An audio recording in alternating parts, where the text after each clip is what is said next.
Alan Katz, a fascinating gentleman. The whole, motion picture, Hollywood industry to me is just so foreign and it's wonderful but treacherous at the same time, isn't it? Alan is one of the original writers of, I don't know if you remember the Tales of the Crypt from HBO. He's an East Coast guy from out of Baltimore. Went to Vassar, graduated, was in New York, and a friend worked as a talent agency. Convinced him to write a script. He wrote a script. He was in the theatrical program there at Vassar, and then went out to L.A. The people liked the script and was just sucked in. He went to a premiere. It was St. Elmo's Fire. Those of a certain age will know what that is, what that movie was. And then it just, all came, and he was the Tales of the Crypt. He did a couple other things. He was promised some things, and things got taken away. He went into a deep depression where he discovered some things that happened to him as in his youth.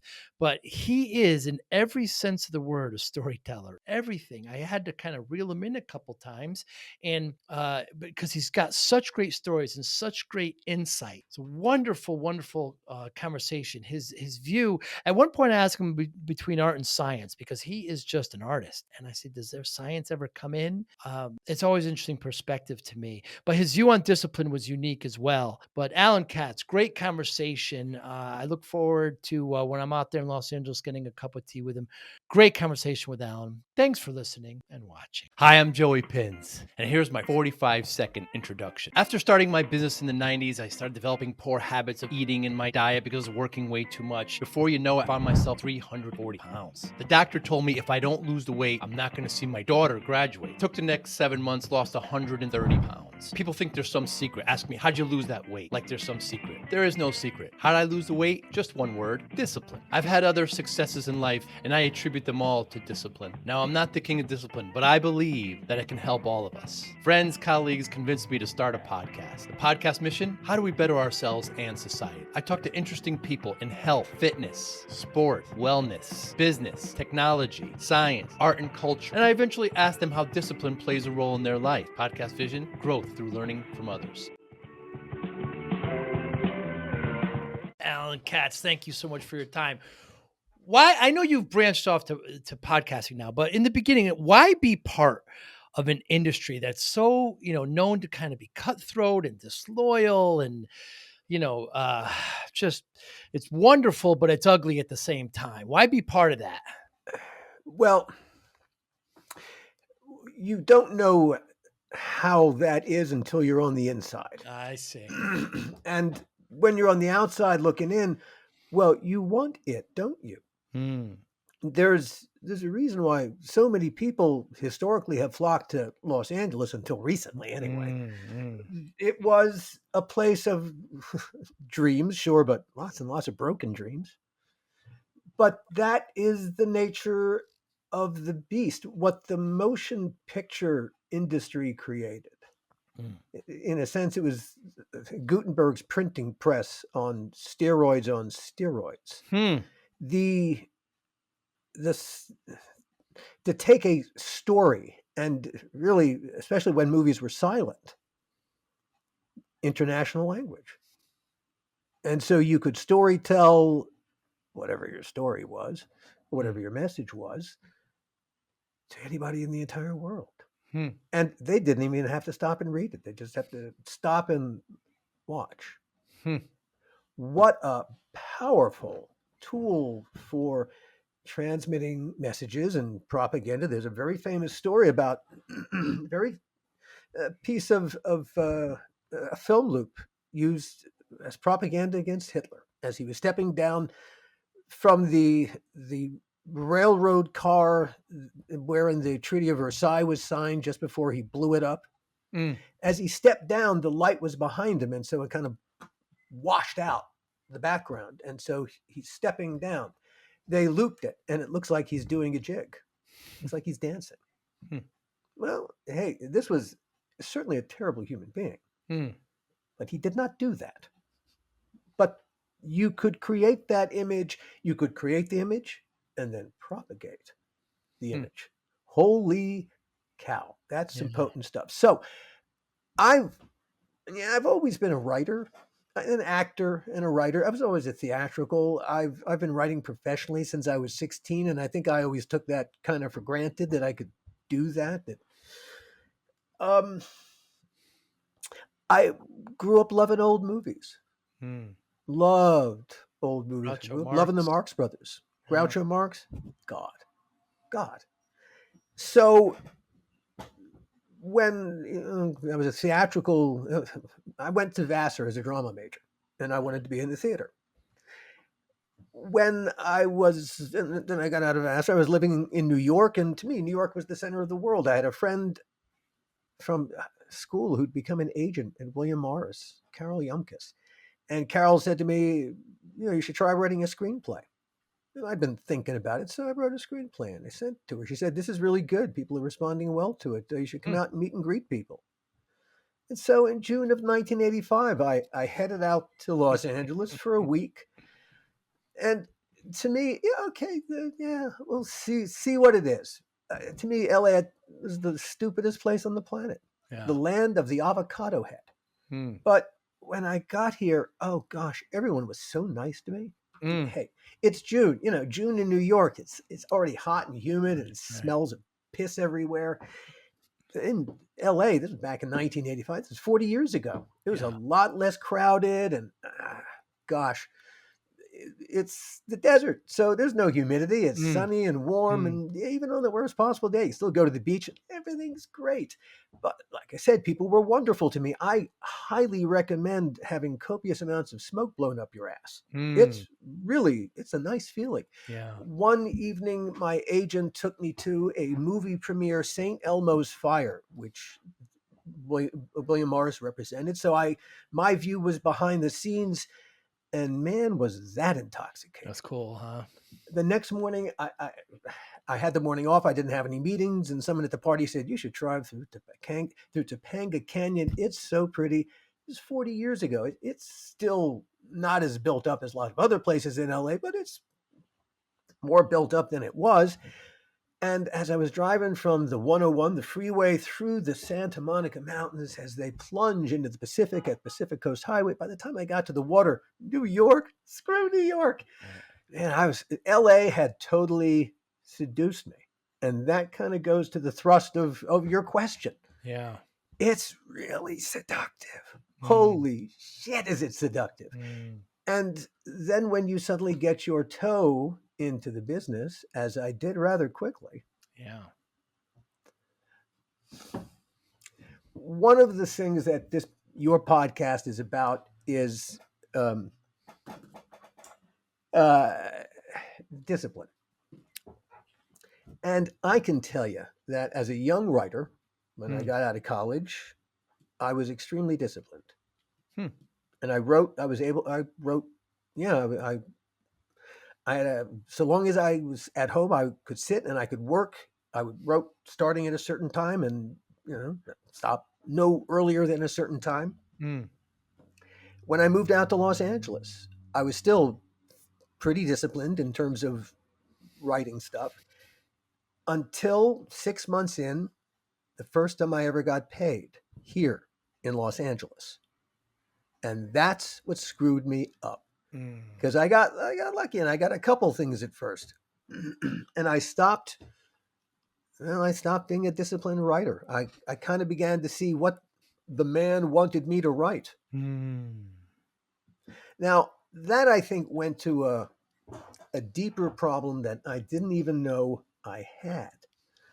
Until, the success of Tales from the Crypt, and Tales from the Crypt grew out of the fact that very first week that I was in Los Angeles, one of the people I met was a producer named Gil Adler.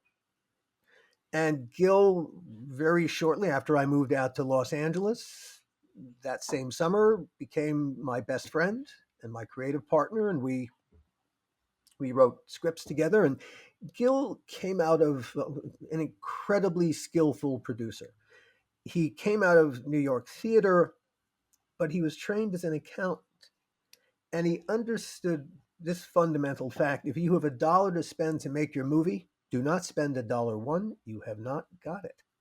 Now, if you can make this thing for 99 cents. Don't make it look like $1, or 98 cents, or 97 cents. Don't make it look like $1, or maybe $1.01 or $1.02.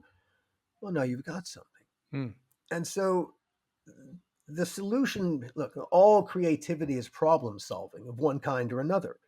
And rather than throw money at problems, it was just throw more creativity at them. That was Gill's creative approach to producing. And that was my approach to writing was, box, what box? Let's get outside the box. And so it was a terrifically, it was a very productive creative relationship. Gill being a strong producer, HBO was very fond of Gill. He had saved a show for them called Vietnam War Stories, which terribly over budget and over schedule. And he went in and he pulled everything out of the fire. And not only did he bring it home on time and on budget, it won awards. Wow. And when HBO suddenly had another problem with a huge show called Tales from the Crypt, they wanted Gill to take over in the third season. And since I was Gill's writing partner, I went along for the ride. Now, Tales from the Crypt, you gotta understand, did not come into this world like any normal TV show. It did not go through any development process whatsoever. Nothing. Oh. At the time that HBO started making Tales from the Crypt, they were just dipping their toes into original programming. They were mostly movies, but they'd done First and 10 and a thing called Dream On. But these are basically just single camera shows with tits and the word fuck. That basically that's all that differentiated them from a network show. That's why I watched it.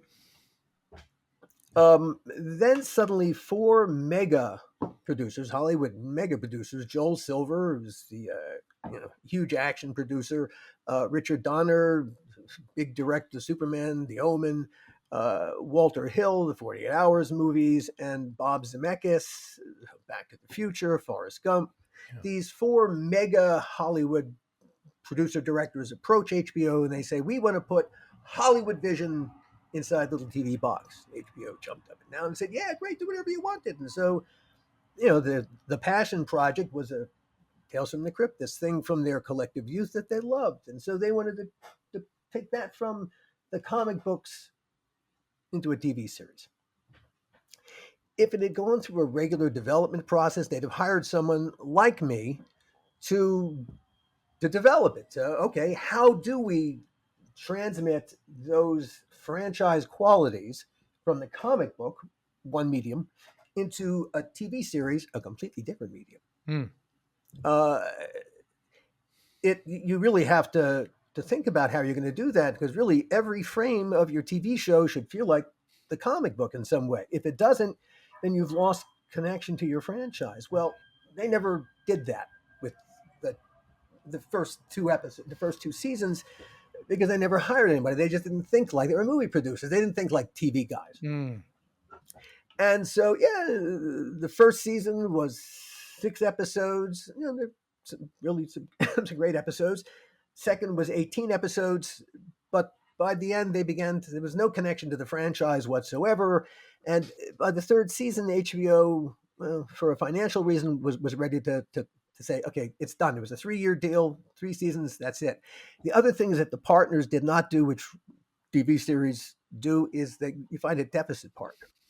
Because whatever the licensee, HBO in this case, whatever they pay for the first showing, the second showing, it is not going to cover the cost of production. You need, in order for this to be profitable or pay for itself in any way, shape, or form, you need a deficit partner who's got an eye towards how we're going to make our money from this. In the old days, it was via getting into syndication. Have 65 episodes, you reach syndication. HBO was, their model is subscription. 65, what? That's got nothing to do with them. And so there was, through the first 2 seasons, for the second season of production, nobody was covering what it was actually cost to produce. And by the end of the second season, the night before the wrap party, HBO handed the executive producers a financial statement that said, guys, you're $1 million cash in the hole. If you want your 3rd season, and the executive producers were going to get paid for making the 3rd season, get out your checkbooks and give us the $1 million you owe us now. So they canceled the wrap party, they fired everybody, and they got out their checkbooks and gave HBO their $1 million. And HBO then wanted Gil to run the show because it would be run responsibly to the graveyard. But when Gil and I took over the show, we had different plans. Well, what we did changed HBO's plans and the partners' plans. First of all, my two jobs first was to take the franchise from the comic books and make sure it was there in every frame of the Tales from the Crypt TV series. And that's a matter of writing and approach. And yeah, it's a holistic approach to storytelling, to incorporate a franchise from one medium into another. That was part of my job. So every script had to go through me before it went to our department heads and certainly out to the audience. My other job was to write the Crypt Keeper segments. Now, no development process. The Crypt Keeper in the comic books is an old white guy with stringy hair. The executive producers, the Crypt partners wanted their own Crypt Keeper. And Joel found Kevin Yeager, who created the puppet. And Kevin found John Kassir, who was the voice of the Crypt Keeper. But at no point, because there was no development process, did anyone say, okay, so who is he? Because as you sit down to write what he's going to say, there's got to be a there. But no one did that. So whoever wrote the scripts threw some words at the Crypt Keeper. And so through the 6 episodes in the first season, 18 in the second season, yeah, they just threw words at the Crypt Keeper. And by the end, he was just the puppet called the Crypt Keeper. Well, as I sat down to write the segments, I don't know how you write for a non-character. How do you do it? How do you write for a sidekick? You want him to be funny? You can't do generic. It's going to be generic. And so in order to do my damn job, I had to create a character for him. Now, like I said, I grew up loving the Marx Brothers, Groucho. So the Crypt Keeper became my little Groucho. Yeah. And having to fill him with a personality, well, being a writer, that means I'm lazy at heart. I reach for the closest thing to me, and that was me. And so I filled the Crypt Keeper with me. And he looks like the puppet. He sounds like John's voice, but every word that came out of his mouth, every thought in his head was me. And something transformative happened simply, I think, because we gave him a character. Whether it was me or some other character, it was really neither here nor there. But because we filled him with, well, a character that worked for him, that seemed organic to him.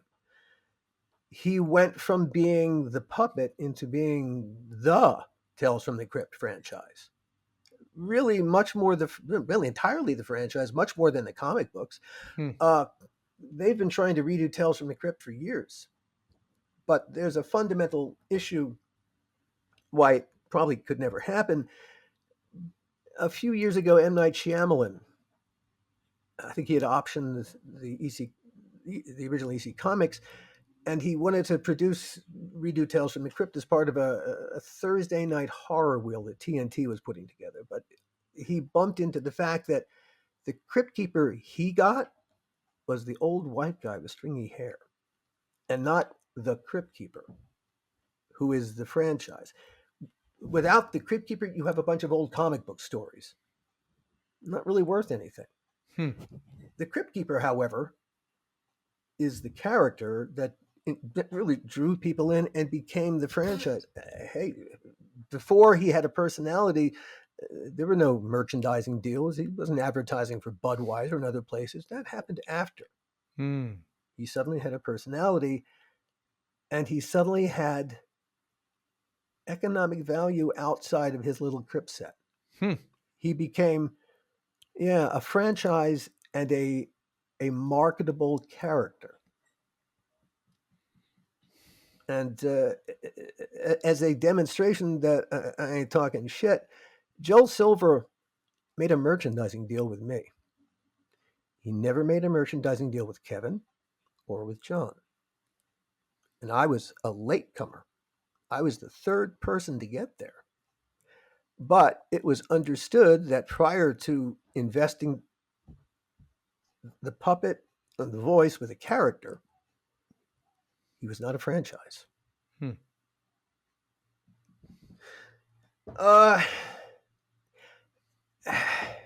the great thing about getting paid to do what you love is you're getting paid to do what you love. Yeah. But like I said, I began to look for, well, where's the money? Where's the money?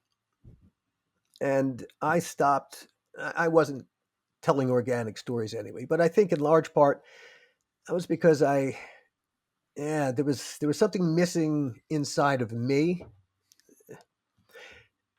Tales from the Crypt. After that third season, we went on to do a total of 7 seasons. So wow, we kept alive, and Universal Pictures wanted us to do 3 feature films, and the first one that we made, I think a very good horror film called Demon Knight. Ernest Dickerson directed. Billy Zane's a wonderful villain. Jada Pinkett and Bill Sadler are the heroes, and they're both wonderful in the movie. We were supposed to make a completely different movie for the second Tales from the Crypt feature. Neither Gil nor I came out of horror. Hmm. That was where the money was. Oh, okay. And to me, Tales from the Crypt was more black comedy than it was horror. But Hmm. we saw the second Tales from the Crypt feature, which Gil was going to direct, as a way to demonstrate to the town that we weren't one-trick ponies. And we had evolved this script. Originally, the script was called Fat Tuesday, and we had evolved it into a thing called Dead Easy. It was Demon Knight's is a monster movie. And this, by contrast, was a taut psychological thriller about a recovered memory. It took place mostly in the swamps outside New Orleans, and it had a wonderful villain, this Harlequin character. Universal Pictures must have been happy because they said, hey, okay, great, we love it, go make the movie. We spent months in New Orleans prepping. We had cast a young unknown actress named Salma Hayek to be the female lead. Heard of her. We were, like I said, we were in New Orleans prepping 3 weeks away before the start of principal photography. Universal pulled the plug. They said, stop spending money, come home, you're not going to make that movie. And we got back to Los Angeles. They put another script under our noses. They said, you're going to make this instead. It's called Bordello of Blood. We'd never seen this movie. We'd never heard of this movie. Where the hell did this come from? Well, it turns out at about this same time, a new company called DreamWorks had just come into being. And that was Steven Spielberg leaving his deal with Universal. He didn't leave the lot, left his deal at Universal to become a separate studio. He began making talent deals, as a studio would have to, and Universal was desperately afraid of losing another big piece of talent, one of my executive producers, Bob Zemeckis. Steven was his mentor. And Universal approached Bob. They said, Bob, we love you at Universal. What can we do to make you stay? And I don't know any other part of the deal. Obviously, it was good enough because he stayed. I know one deal point. Universal Pictures agreed to buy for $500,000 the first student script that Bob Zemeckis and Bob Gale, the future Back to the Future guys, ever wrote when they were students at USC, called Bordello of Blood. For $500,000. It was just a way to put money into Bob Z's pocket. There was no intention to make the movie, but then Universal turned around and they thought to themselves, are we just going to eat $500,000 here? Hey, wait a minute. Bob's about to executive produce this other horror movie, this Dead Easy thing. We spent, $50,000 on the script? Fuck that shit. We'll take it out of their budget. Guys, you're going to make this other movie called Bordello of Blood instead. Look, it's got Bob Zemeckis and Bob Gale's name on it. That's figures Alan Katz and Gil Hadler. Who gives a shit? And by the way, your release date hasn't changed. You still start in 3 weeks. Get to work, guys. And so Gil and I, the whole Crypt creative team, we had spent a year and a half really working toward that other movie, Dead Easy. And so we went from making a passion project to making a student movie we didn't give a fuck about. I mean, so obviously the direction of that, I've heard you talk about it before, wasn't going to be good. You got some actors that you weren't happy about in there. But tell me, Alan, what's happened to horror? What did you think of Nosferatu? Because that's a recent film, got a lot of Oscar play. But where has horror gone, just in general cinema? In a good direction, in your opinion?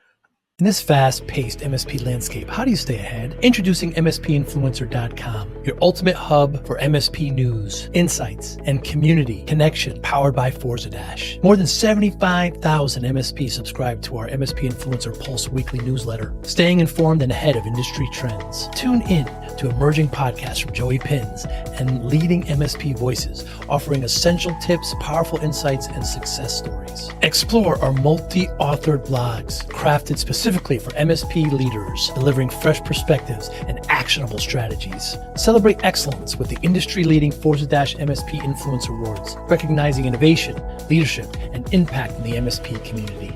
Join thousands of MSP professionals who trust MSPinfluencer.com to grow their business and expand their networks. MSPinfluencer.com, where today's MSP leaders connect, collaborate, and conquer, all powered by the Forza Dash platform, helping MSP vendors work effectively with MSPs and helping MSPs grow.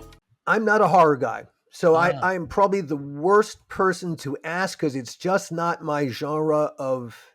I appreciate it. I appreciate it when it's done well, and I am friendly with a number of very talented makers of horror. It's just not where I go. Yeah, well, it's not what I look for. It's not my storytelling kick. So you didn't see Nosferatu? I have not seen Nosferatu yet because I'm such a fan of the original. I love Max Schreck as it, and you can redo it, but why? Why? Give it a shot. I recommend it. I'm not a horror guy either. Not my genre, but I actually enjoyed it.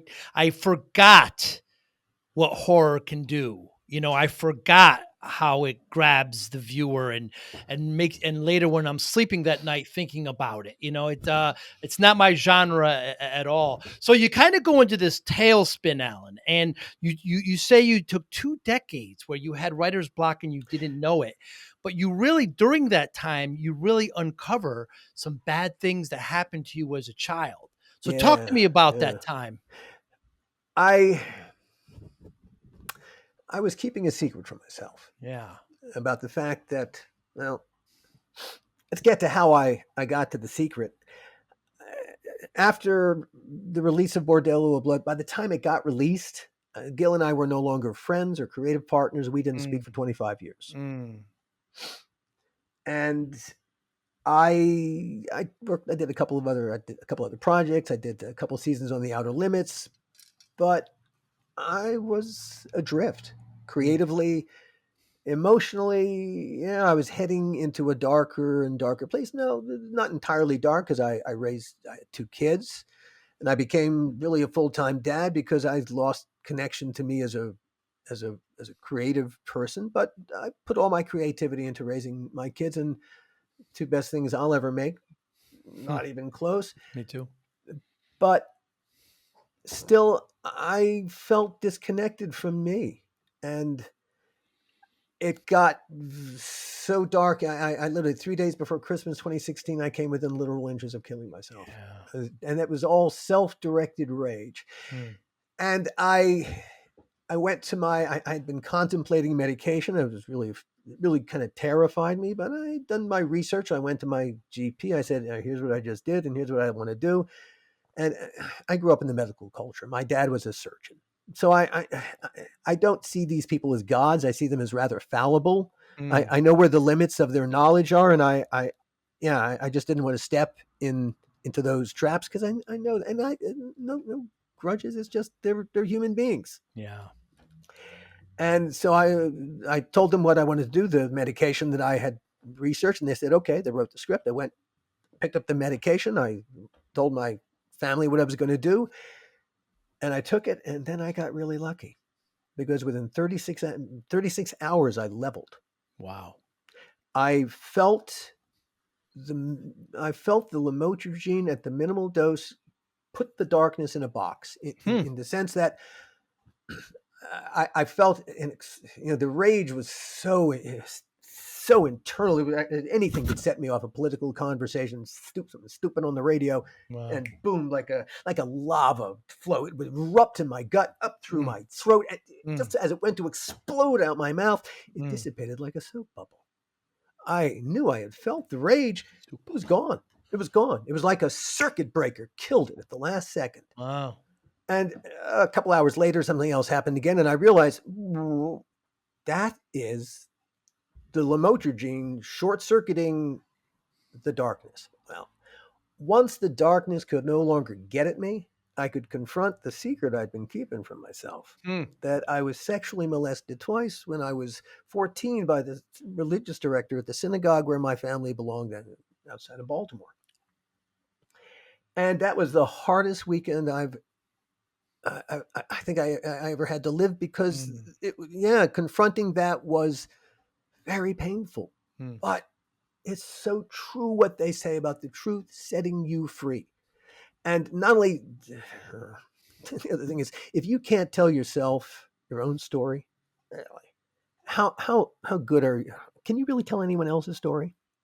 Not really. And so being able to tell my own story to me, more importantly, don't keep it a secret, tell it to the world. Subtly being able to tell my own story, I could tell anybody else's story too. Again, the point is to tell it balls to the wall honesty. Hmm. The truth will set you free, and that is suddenly I went through an absolute transformation, and I realize now I went from being, I think a really good writer into being a storyteller. And when I became a storyteller, or circling back yet again, I regained my discipline as Hmm. a writer because suddenly I had a purpose. And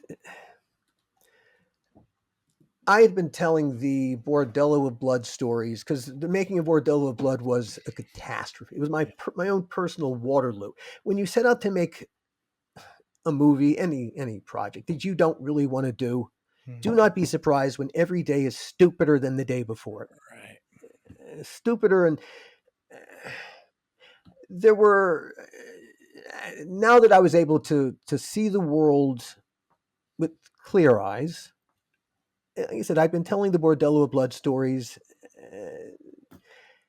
A Tales from the Crypt fan group called Dads from the Crypt, they did a podcast called Dads from the Crypt where they reviewed all the episodes of Tales from the Crypt and gave parenting advice. I thought that was hilarious. And Jason Stein, one of the dads, contacted me. He said, "Hey, we're going to be reviewing one of the episodes you wrote. You want to sit in?" I went, "Yeah, okay, great." And it was great fun sitting in with the guys. And a couple of weeks later, Jason contacted me again. He said, "Hey, we're going to be reviewing Bordello of Blood. You want to sit in again?" And I said, "Jason, story of the making of Bordello of Blood is not a half-hour conversation. It's a podcast unto itself." And suddenly I knew what I had to do. All the stories that I'd been telling, really over 20 years of depression and writer's block, I needed to tell this story publicly, and I needed to do it as a podcast. And in order to tell the story as honestly as I wanted to, I had to get in touch with Gil. And so we spoke for the first time in 25 years. And I said, "Look, if we're going to do this, we haven't talked about our relationship, what happened to it, and we haven't gone through any of that." And I said, "I want to do it on mic." And he said, "Okay." And so we did it. And I think, that first season of the How Not to Make a Movie podcast, those first 5 episodes, is the making of Bordello of Blood. Entertainment Weekly called it the best film podcast of 2022. And Clark Collis, who wrote those very kind words, what struck him was the honesty of the storytelling. And that's what he really wanted to make sure wasn't put on. When he interviewed me and he interviewed Gil, he saw that, no, that honesty was the point of the exercise. Everything that you heard was, as it spilled out of our mouths. And it was the honesty of the storytelling. I found, I really loved this medium, podcasting, for storytelling because of, you can be incredibly honest here. I went on to do subsequent seasons, which now it's an inside baseball nuts and bolts conversation about craft of writing, making movies, TV shows, or podcasting, and what happens occasionally when our craft turns to crap. But I found myself very much at home at podcasting. And a friend from school approached me with a story he wanted to do as a TV show or a movie. Well, here's the thing about TV shows and movies. To take an idea from my head and that it might see the light of day as a TV show or a movie, years. To write the script, years to get it right. Who knows how many years? Figure 5, 6, 7 years really before you really get it right. And then, all right, now let's get it ready for the market. And then you got to get it ready for the executives, the executive suites that's going to head into. And if it's a TV series, you're going to have to do a Bible. Hey, you wrote season 1, episode 1. Now tell us about the rest of the series as you envision it. And that's 50 or 60 pages of intense creative output. That doesn't happen overnight, let me assure you. Then, all right, now you got your package ready, and this has taken you how long? Now you got to get the executives to read it. And to induce them just to read it, you got to create a pitch deck, which is a comic book version that kind of says, okay, here's what it is, singing and dancing. Please read my script. And then if they maybe say yes, that's just the top of the meat grinder. Then it's got to go through the meat grinder. Who knows what kind of sausage is going to come out the other end? And years in the making. To take that same idea from my head to turn it into a podcast, first of all, there are 10,000 assholes standing in the way to get a movie or TV show made. To get a podcast made, there's only one asshole standing in my way, and it's me. It's you. Yeah. And so long as I do the work, okay, I got to find the audience. I got to help the audience find the content. Oh, yeah, I'll take that on. But it's as a storytelling medium, it's free. There's no one standing between us, the podcasters, and the audience. There's no executive suite. Now, when my friend told me his story, well, definitely I said, you cannot possibly do this as a movie or TV show. They will compromise the shit out of this. This became The Donor, a DNA horror story, my first story podcast. My friend Hal worked his way through medical school in the late 80s as an anonymous sperm donor. Jump forward 27 years, he's a successful radiologist, and he joined 23andMe curious about his health genes. It never occurred to him the ramifications of adding his DNA to a growing DNA database. That's what 23andMe and Ancestry are. He lost his donor anonymity, and suddenly 7 total strangers found Daddy. Except 6 of them had no idea their actual biological father was Hal, a sperm donor. Hal, he'd been married to a woman who brought a son from a previous marriage into the relationship, and he raised that son like his own, adopted him later as an adult, but never had any biological children of his own. And the fact that there were suddenly these 7, and they didn't all plop at once, they came in dribs and drabs, but he was entirely open to having, well, he wasn't their father, he didn't raise them, but he was open to having a friendly or even fatherly relationship with them, and that included financial help. Now, hold on a second, Al. I got to interview for a moment here. So you've got the 3 podcasts, and certainly this was one that's very interesting. I've watched some of them. It's fascinating how what those DNA tests uncover. But why is podcasting? I mean, the good news is that it's a low barrier of entry, costs very little, anybody can do it. The bad news is that it's low entry, it costs very nothing, and anybody can do it. So we end up with 4 million podcasts, 50% of which never go beyond 10 episodes, 70% never go beyond 100, etc. So why is it the best medium for you? The intimacy of the storytelling. All right, you're right. There are lots and lots and lots and lots of podcasts. They're so easy to do, but the trick is in creating great content, and that's what separates the tears to a degree. And that's just, some people are good storytellers, and some people have a story, but they're not quite sure how to tell it. Mm. And that's, well, as it was with my friend Hal, the trick here was this was a very tricky story to tell, Yeah. a very problematic story to tell. The challenge of that was what drew me to it, and to tell it in this medium, yeah, that all those challenges I found very, very exciting. When people listen to a podcast, they listen to it through earbuds or earphones. Even in your car, is basically just a giant sound pod. But they're taking our voices and our stories, and they're putting them in the most intimate space they have between their ears, inside their Mm. heads. Mm. And there's another thing that separates uh, great podcasters from everybody else. I have hired a lot of actors in my time, but I can tell you, I never hired an actor to act, not Mm. for the camera. Acting in the theater, you got to act because the people in the back row got to be able to see and hear you. But the camera is right there in your face, and you really don't have to act. In fact, I don't want actors to act. I want them just to be Mm. as nakedly honest as they possibly can be, emotionally honest. We'll give them a different name, put some words in their mouth, but at certain key moments, they need to be as emotionally real as they can be.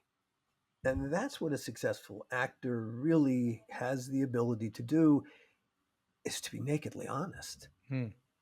emotionally. And it's really hard work. Well, the microphone does exactly the same thing. It might as well have a bullshit meter baked right into it, because Mm. yeah, the audience, it hears authenticity, it hears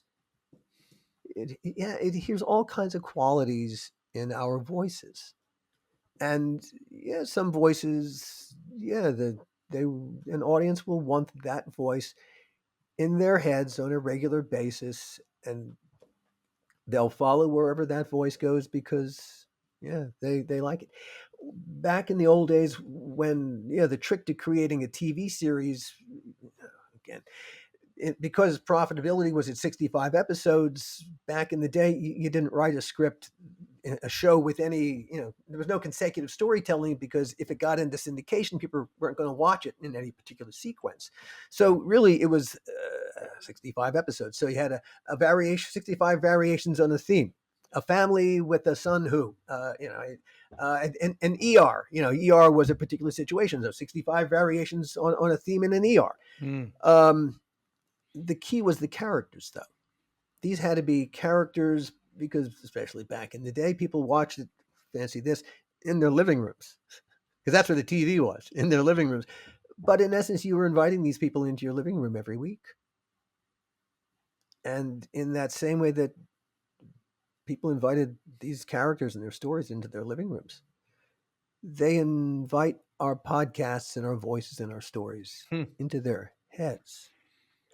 And that is, on the one hand, a great honor, but it comes with a lot of responsibility too. It certainly does. Alan, when you're making a decision, just generally in life, either a podcast or personally, how much of your decision process is art versus science?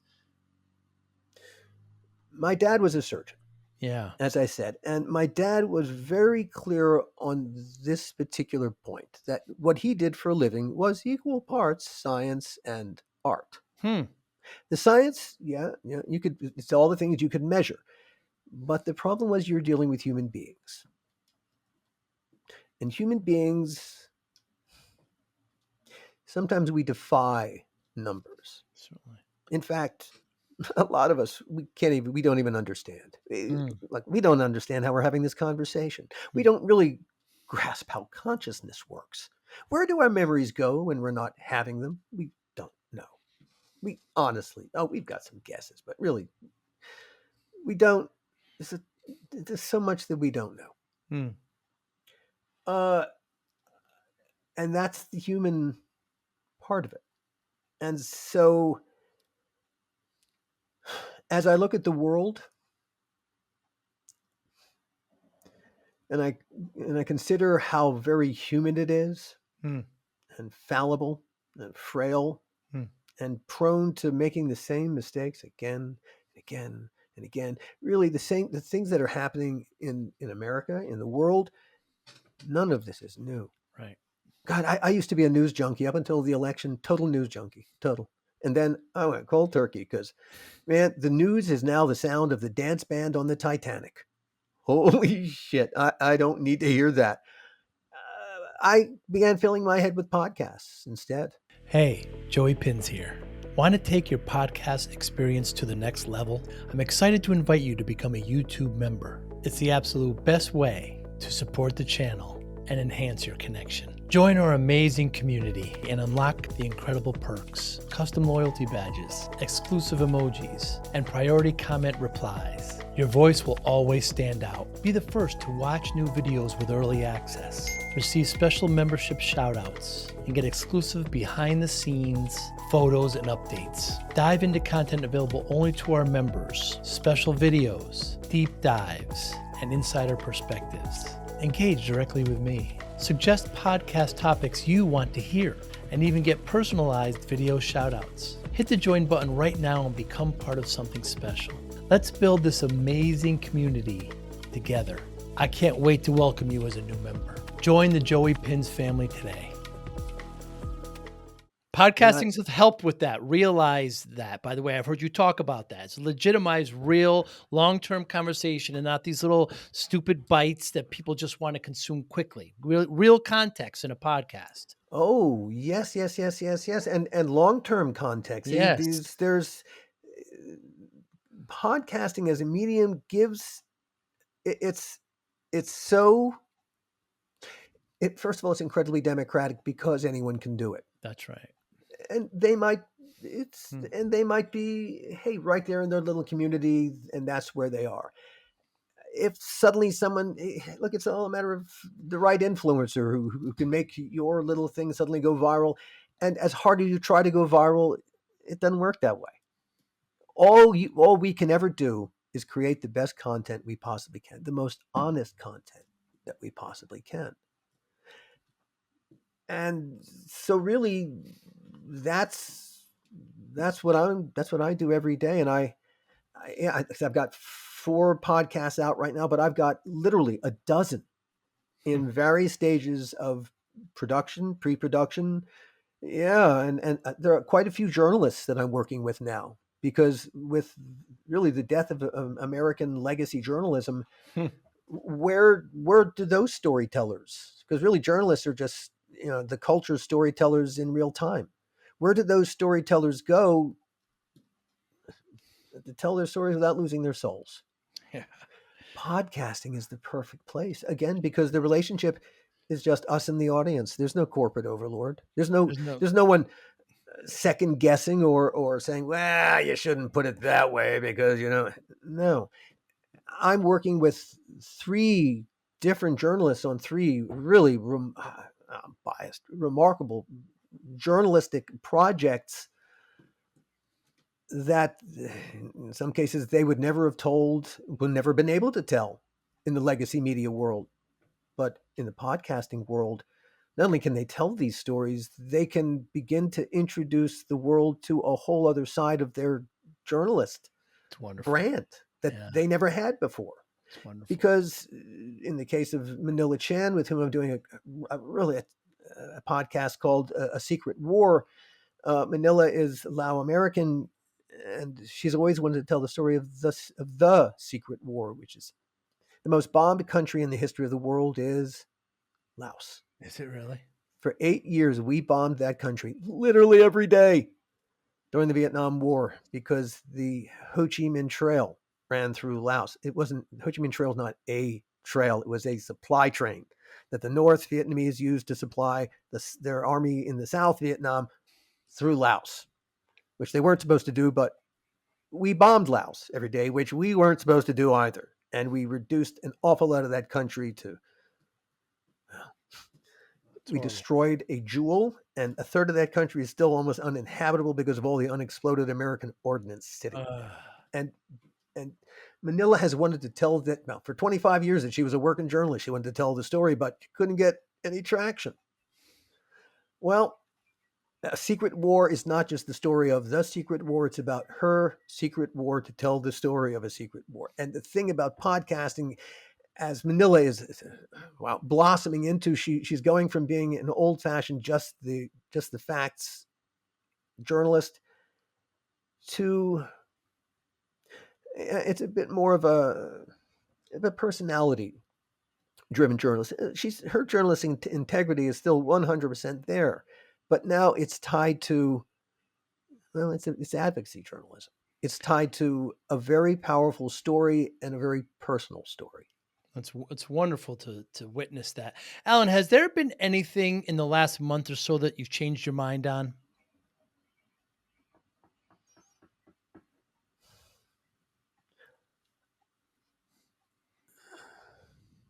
We live in a larger world that's heading toward a very dark place.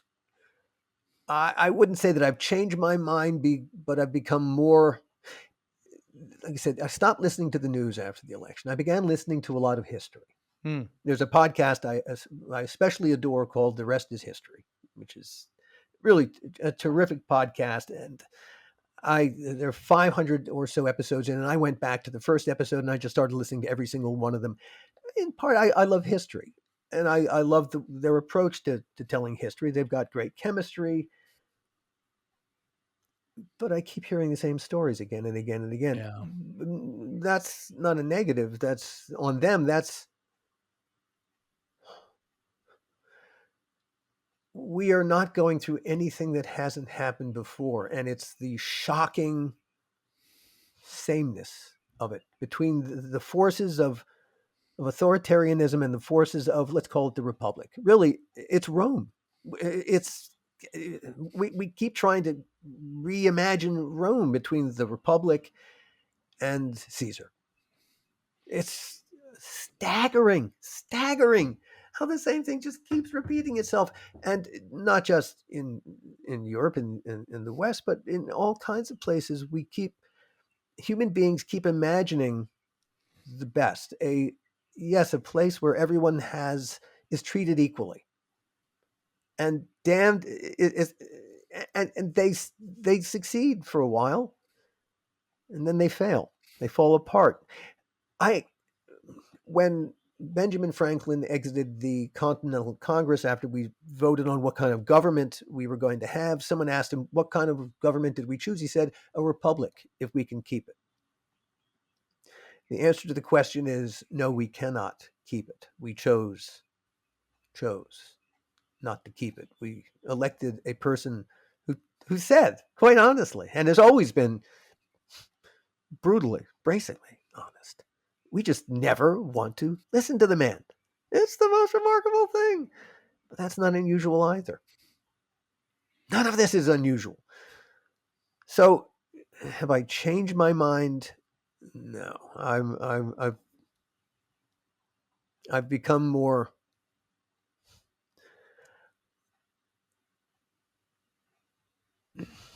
What's going to happen next? Nobody knows. Nobody knows. This is virgin territory in 1,000 different ways. I think the best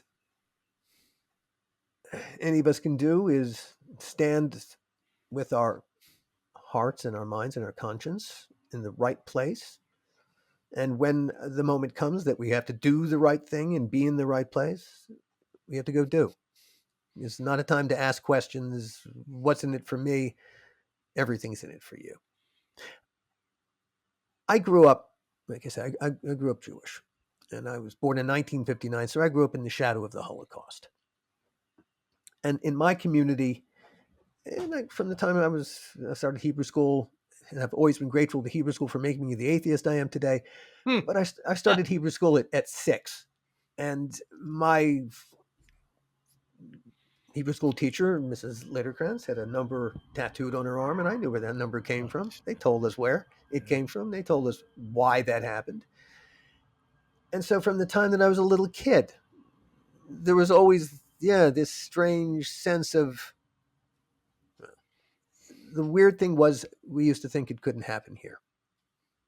And that was the ludicrous idea. It can happen anywhere.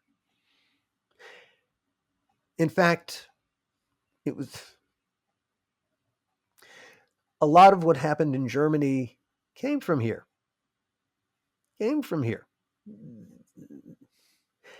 Hitler emulated the KKK.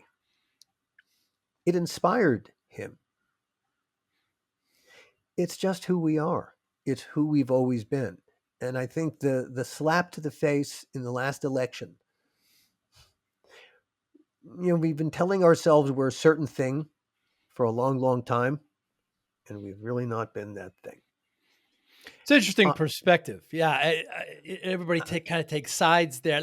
I have to ask you one quick question. You've mentioned it before. So I started my business in the 90s. I'm from the Northeast as well, a little north of Baltimore, from New Haven, and Sure. I was there in the 90s when I started the business, and I was working way too hard, Alan. I was working 14, 16-hour days, pretty much when you were disciplined and you were doing that writing, very similar, I'm sure. And I was putting my health in the back seat.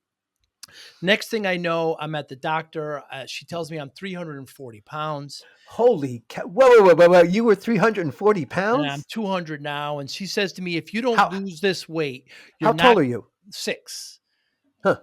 So if you don't, 46-inch waist then. So if you don't lose this weight, you're not going to see your daughter graduate. My daughter was born, so it scared the life out of me. So I'm driving home, punching the steering wheel. This is my pie hole, right? I'm the one who did this, half smirking. I'd say to my friends, why didn't you tell me I got so fat?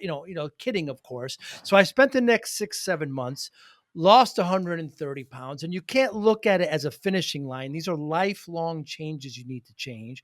And so, and when I tell this story, people say, and I can almost see in their eyes, what's your secret? What'd you do? And there's no damn secret, right? On the discipline. That's how I lost it. That's how I kept it off. I have focus, motivation, etc. All part of purpose as well. How does discipline play a role in your life, Alan Katz? As I said, I've got a dozen podcasts going on. My day is incredibly overscheduled, and I love it. When basically most of those 2 decades I spent away from, going away from film and TV, the thing I missed more than anything was TV. I love the TV environment because if you're in the middle of doing a series, you got one show that you're writing, one show that you're prepping for production, one show that you're in production on, one that you're posting the sound and the music, and the other that you're doing the final. And these all have deadlines at the same time. My brain, I'm hypomanic. And so, that works for my brain. I don't have a problem with that. Deadline pressure is very appealing to me. It's more appealing now that I'm mentally healthy and I don't beat the shit out of myself, and I take care of myself, and I make sure that I get, I'm a 7-hour.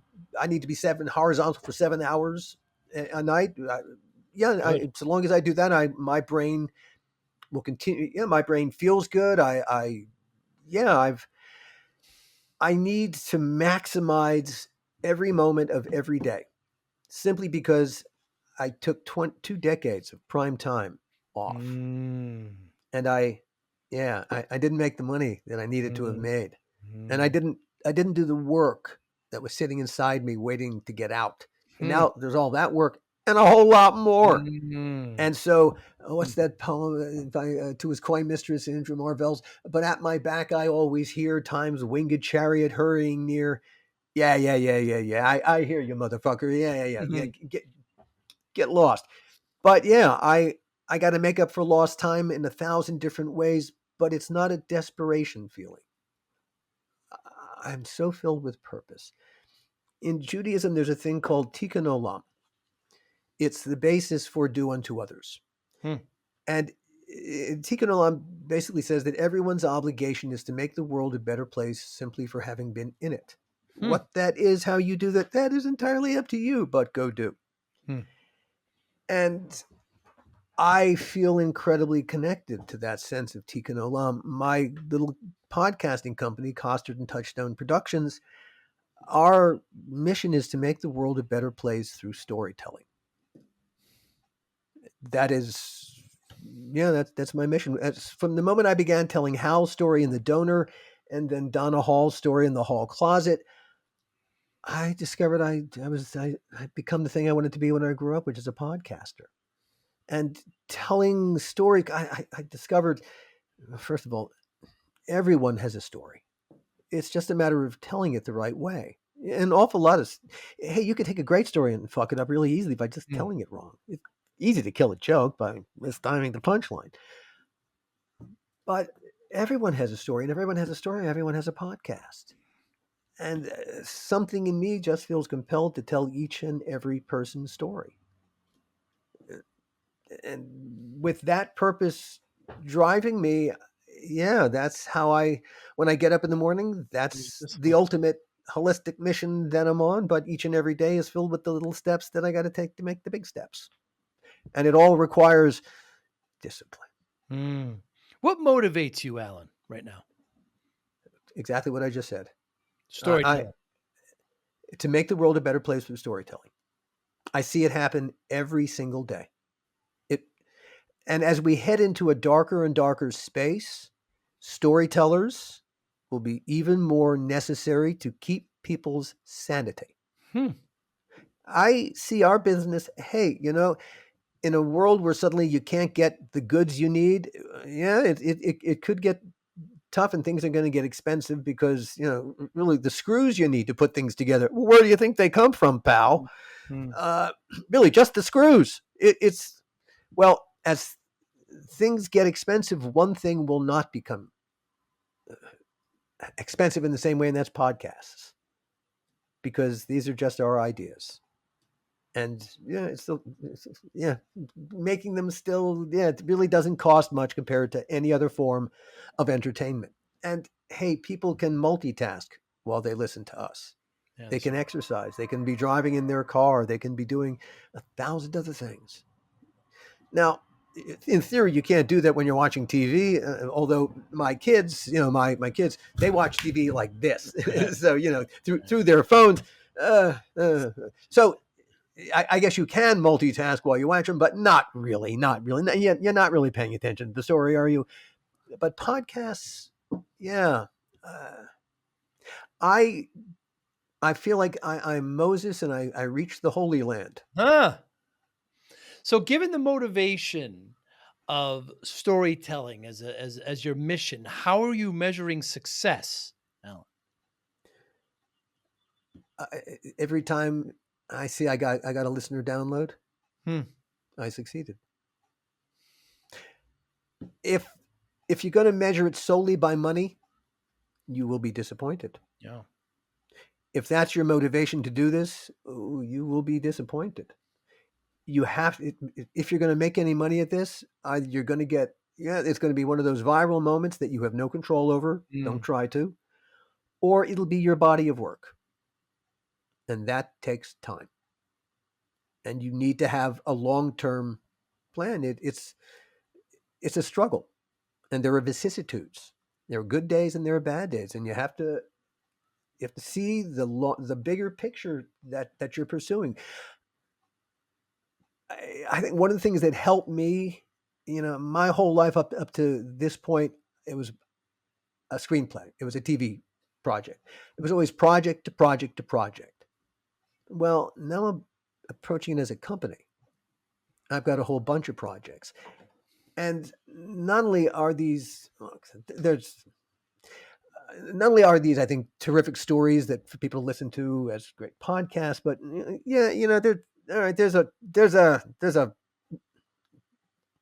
there's an answer. There's a secondary motive here.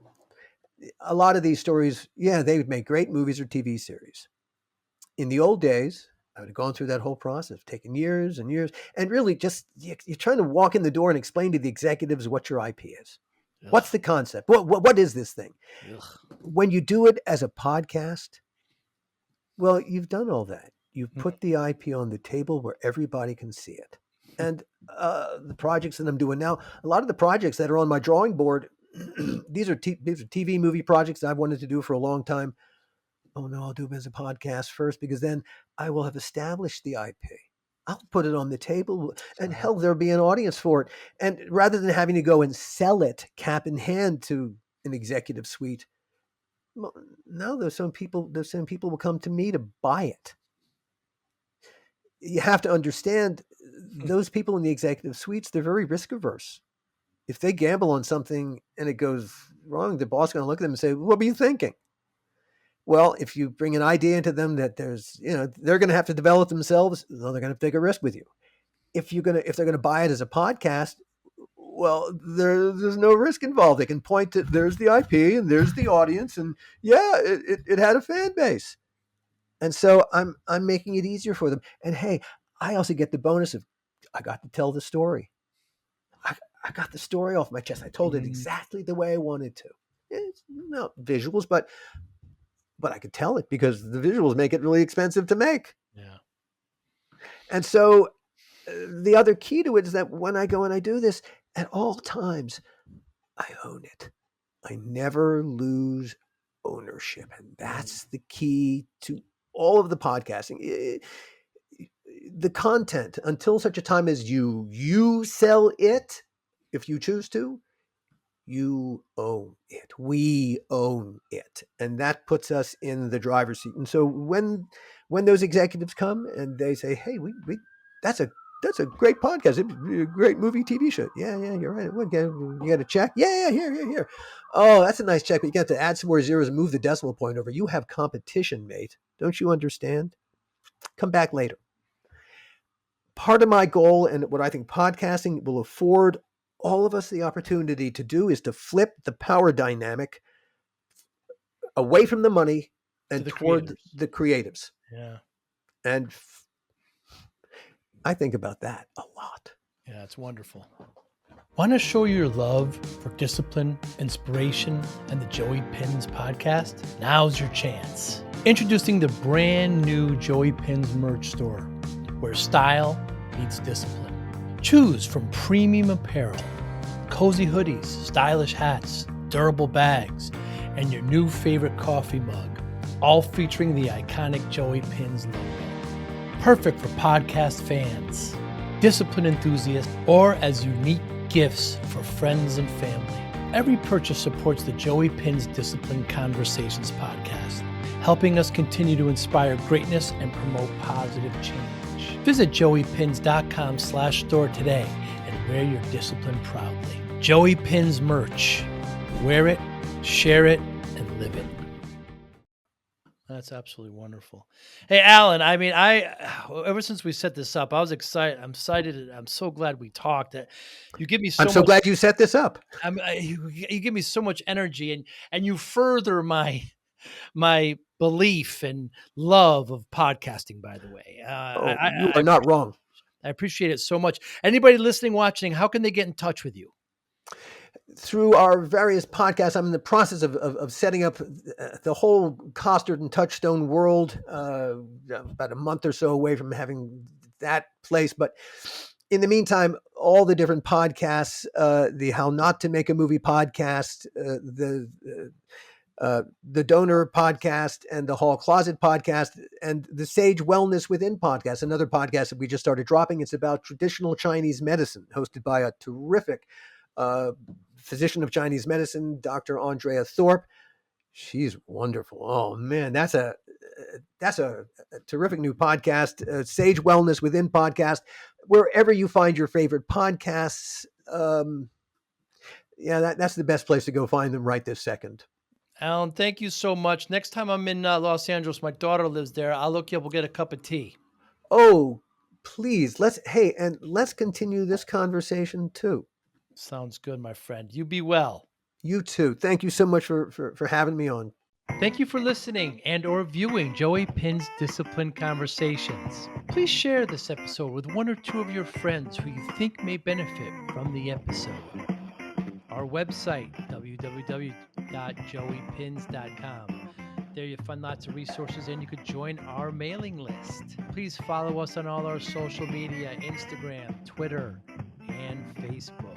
Podcast information, the video version of our podcast is on YouTube. Please subscribe. Audio is on all major podcasting platforms. Please follow them.